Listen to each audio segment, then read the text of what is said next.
Hello, everyone, and welcome to the latest episode of Vijf Vragen, or Five Questions, as we would say in English. This is our new podcast featuring the people who are at the heart of the Netherlands' diplomatic network here in the U.S. We're talking with the diplomats and policy officers about the strong bonds between the United States and the Netherlands, as well as our diplomatic work in the U.S. We're focusing on our cultural and economic ties that go back more than 400 years. And we're talking about the collaborations between our two countries that make our relationship a partnership that works.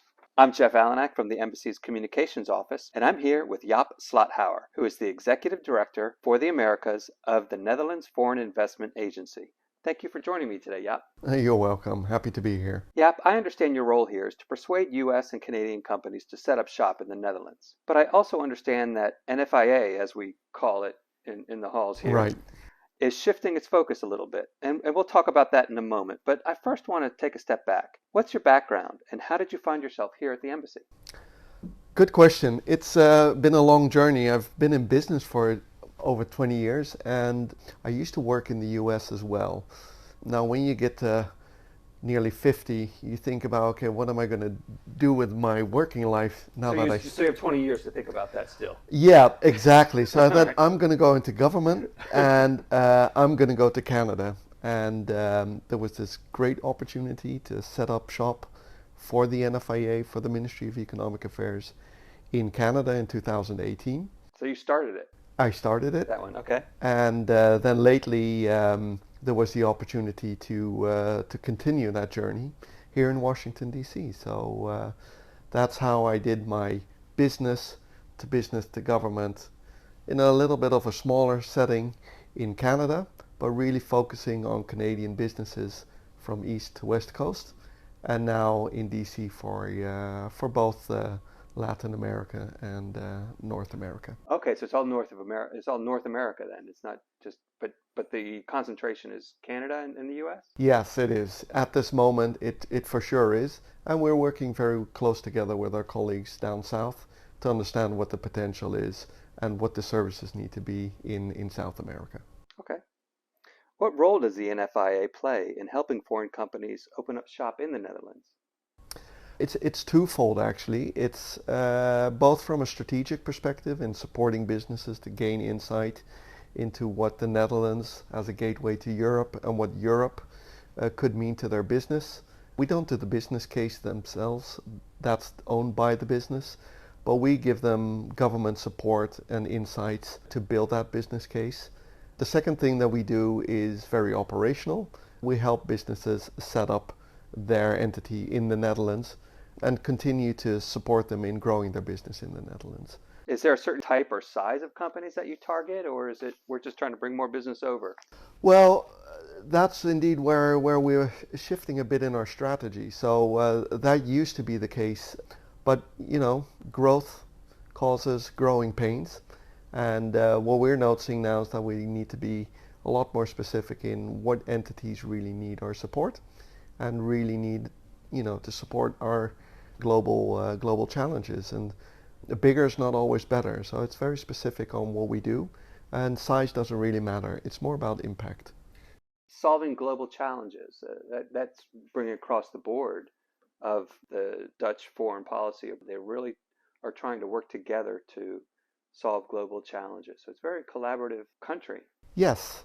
Again, it's something we continue to work on because indeed collaboration is something, it's not a standalone entity from a Ministry of Economic Affairs perspective anymore. It's something we need to do with foreign affairs, and we need to do with the trade commissioners and with the economic attachés and a group of essential people that need to bring the agenda further in how do we work with business, with NGOs, with other entities like universities, to get to a point where we are really going to solve primary issues that are in the Netherlands but are also issues on a global level. So then would you also, for example, help a company at least pinpoint maybe 3 areas geographically where they might locate, like Yes. digital technology? You say, well, you really want to be in this city because that's where. For sure. So, and that insight being here in DC is something that we are working with our provinces in the Netherlands. They take ownership into what from a sector's perspective they are best at, and we will work with an agri perspective in certain regions more than in other regions. But we're trying to also challenge our offices here in the US by taking that similar take on a sector point of view. We have 5 offices in the US. Those offices have different geographic, economic potential. 5 NFIA offices? Correct. And where are those? Those are, well, besides Washington, D.C., we have an office in Atlanta, servicing the southeast. And we have an office in San Francisco. We have an office in Chicago for the Midwest, and we have an office in New York. So it overlaps with the consulates. It's the same. If you plot them, they won't exactly match. Okay. And I think that's not all bad, because it's interesting. For example, the office in Atlanta covers areas of Washington, D.C., where I'm at, or Pennsylvania. From Atlanta? Yep, exactly. So they don't really match, but that really helps in the matrix, in working together with different consulates and our embassy here on a joint event. Because the potential is not only with the consulate in Atlanta either on what we're doing. So it's kind of good that we're triggered to work with multiple foreign affairs entities in our country, in the US, to get to the best result. Okay. In some ways, some people might say that you're a salesman, but instead of selling widgets or whatever it is, you're selling the Netherlands. And you're selling it to the companies that make those widgets. What's your biggest selling point then for the Netherlands? Well, I don't really want to call it selling. Selling, okay? No, when I joined the NFIA, I think it was even prior to that, in having my first conversations, applying for the job, I had a conversation on the difference between sales and consulting. Okay. And I think it's the best of both. But companies are complex, and we are part of the complexity of companies, large or small, making investments far from the mothership. And that is something very exciting. And sometimes you need to pitch, and sometimes you need to consult. I think from a selling perspective, the Netherlands has it all.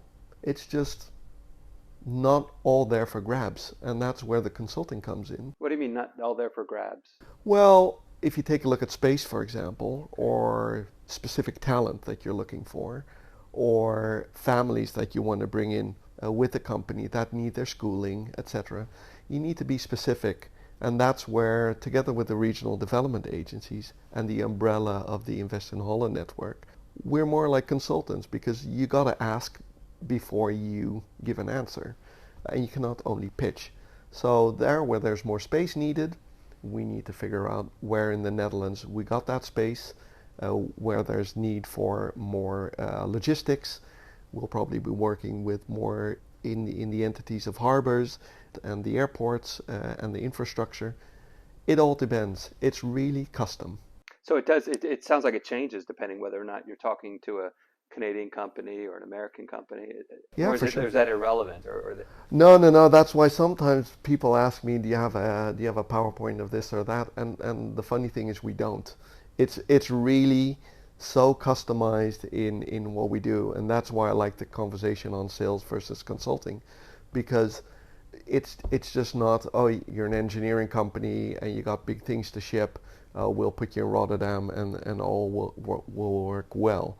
That's not the way it works. So it's every time and again really looking at, okay, what's the challenge this company faces, what's the demand, where does it want to go, and what kind of solutions does the Netherlands bring? And it's always different. So it sounds like it's a conversation between NFIA officials and the companies. Yes. Like do you target certain companies, or do you wait for them to come to you? So you're here in the U.S.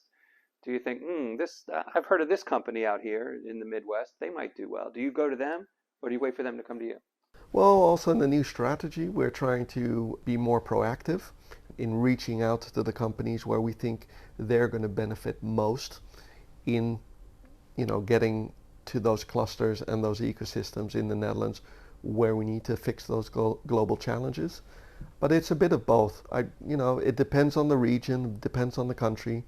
But we love reactive work as well, where a company calls us and asks us, what's the pitch for setting up a clean tech business in Germany and Holland, and can you do some comparison work, and how does that add up? It's great to have both. So then these companies, they ask you on to compare yourselves to other countries as well? Yeah, Oh, okay. I would have thought they would have gone to those countries and said, tell us what's best for you and tell us what's best for. yeah. Well, if they're smart, like we do ourselves as people, in when you start buying something or investing in something, you want to know, what's this product or what's this, and I think it's good.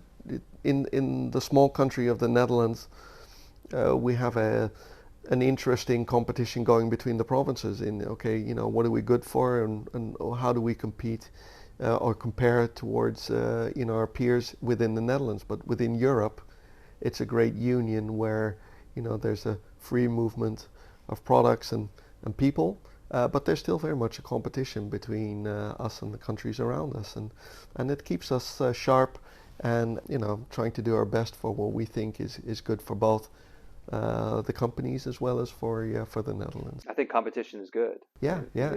You need to see what others are doing better than you and say, okay, well, I know I can do better, so now I have to figure out how. And it's great because it also, the people we attract to work for the NFIA are also quite a competing bunch. So it's kind of fun. It really works, competition.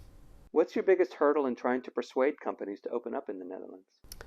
Well, I think one of the biggest challenges is that companies are not always aware of the potential of the Netherlands, because it's such a small country and it doesn't have the economy compared to Germany or France or the UK. So it's again very much understanding what they're looking for and how we can answer that from the balancing act in getting to understand what that gateway to Europe actually means and what the European Union is, because the Union is different than the United States or the way Canada with the provinces work. So the biggest challenge is to take our time and to not assume that people know how the Union or how the Netherlands works, and to really pitch the Netherlands in what it's supposed to be for this client within the sector. It's really getting down to that conversation that's so very important. Speaking as an American who educated all throughout elementary, middle, high school, college, that's incredibly important, because even though it's been a year since I've been in school, Yeah. they really focused on the U.S. I mean, it was very U.S. centric. Yes. Yes. So I could see where businesses, if they're not quite international yet, where they still may be U.S. focused, where they may not see the potential for Europe and where they might expand. Yes, exactly. And we don't have a real time frame in when we think a company needs to come to Holland. We just need to be there as soon as they can. And whether Canadians see the U.S. market as their primary target, at some point, if they're successful, they will continue growing towards Europe or towards Asia, and then we need to be there. They need to be aware of our services. But yeah, it's always great because all the states are different. This whole continent is completely different. So you can never assume that people know what we're talking about. So I think that's the again, going back to sales and consulting, there needs to be a balance in being efficient and pitching the Netherlands versus really taking a step back and trying to understand, okay, what's going on. Mm-hmm. I would think it helps too, just how well Dutch people speak English. I mean, it's not your native language, but you guys, once you reach a certain age, is it mandatory that in schools where you're going to learn English? So it's part of the way that we work with an international bunch of people. And I think throughout the years, at least as far as I go back, there's always been a large international group of people, whether they were Spanish or whether they were Greek, or the Netherlands attracts a lot of international people, and then you have to start talking English. Mm. The second thing is that, beyond the educational part, is that all our TV programs are in English. They're not dubbed like in France into French or in Germany into German. So if you want to watch the A-Team, well, you can watch it, but if you want to understand it, I think you just aged yourself. The A-Team? yep, yeah. No, I think it's still on, but that again, why should I watch TV? I might just need an iPad, but no. But true, and those programs are all in English, so yeah, people get So like the drama programs that may be exported from the U.S. to the Netherlands, they just play them. they play them. They don't then dub them in Dutch. Exactly, never. No. Where other countries they do. Yes. I guess that's what you're saying. Yes. Okay. So we have that especially for English, but we go pretty far in our secondary education also with French and with German. And these are just languages we always seem to have to need because very little people speak Dutch. Well, that and is it? I would imagine it's also that if you want to go on vacation or you go to a train ride or drive 6 hours, people are speaking another language. Yes. Whereas here in the U.S., you could drive 12, 15, 18 hours and you still find people who speak Yes. English. Yeah. Yes, it's absolutely true. I mean, the diversity of culture and of language, different languages, it's immense in Europe, which again faces some challenges with the companies that go to Europe because again there I think Europe is at its strength as a country where we can offer those different languages while doing businesses from the Netherlands with those other European countries that speak a different language. Sounds like a strength to Again, a strength. yeah, Yes. yeah. What's the future hold for NFIA? The future hold for the Netherlands, good one, if I only had a crystal ball. I think what we're doing now is just essential, in making sure that we put all the insights and the knowledge and the people we have on solving these global challenges. I think that's work that will probably last longer than 10 years. The NFIA is also, I think, a very important part and where we're doing a better job than probably we ever did in not being an isolated part of the diplomatic corps or the government, but being, one of the key points of contact between business and other entities like the NGOs and like the universities to the other ministries. And being that close contact, we really get the primary insights into, where's this world moving towards and what as a government do we need to do to play a certain role. So again, also from a growth perspective, I don't see the NFI needing to grow a lot. It just needs to transition into more of a group entity, sharing its knowledge and remaining really focused in being that bridge, sometimes a gap, between the people and the business and the government. Sounds like a big, promising future. We need some time, but we'll get there. You need that crystal ball, right? True. Well, if you ever can find it, let me know, because I could use some lotto numbers as well. One final question, Jaap. I understand you love camping. Yes, I do. What's the most remote campsite you've been to, and did you ever run into Bigfoot out there? No. A lot of campers with the sticker of Bigfoot, but Oh, is that a thing? they do love to have stickers on camper vans. So I'm a tenter and a hiker. A tenter? What do you mean? A tenter and a hiker? Well, in Holland we have those funny names, but so we like to camp out in the rough with a lightweight tent, go hiking. And since we got kids, we enjoyed going out into nature. Canada and the US now is offering, of course, a fantastic part of that opportunity. But besides Bigfoot, the most remote place is, of course, in northern Canada. We were up in Labrador, and you just got to go camping in the wild. And I think my son said the wrong thing at the wrong time because it was already getting dark way earlier than we thought up north near Happy Valley Goose Bay. And as we were trying to pitch, he said, "I think I see something out there." And it got me stressed like the whole night. Okay, is that a bear or is that Like a grizzly bear or? for sure? I mean, they're out there, and you're out in the middle of nowhere. You don't have any reception, so pretty cool. You got to do that kind of stuff once in a while. Did you ever find out what that thing was, or No, no, no? no, no footprints, no nothing. No bite marks, which is good. No, I made it back, and but that's always good about camping. You know, it's just the freedom of just figuring out, you know, how to deal with the unknown at the time.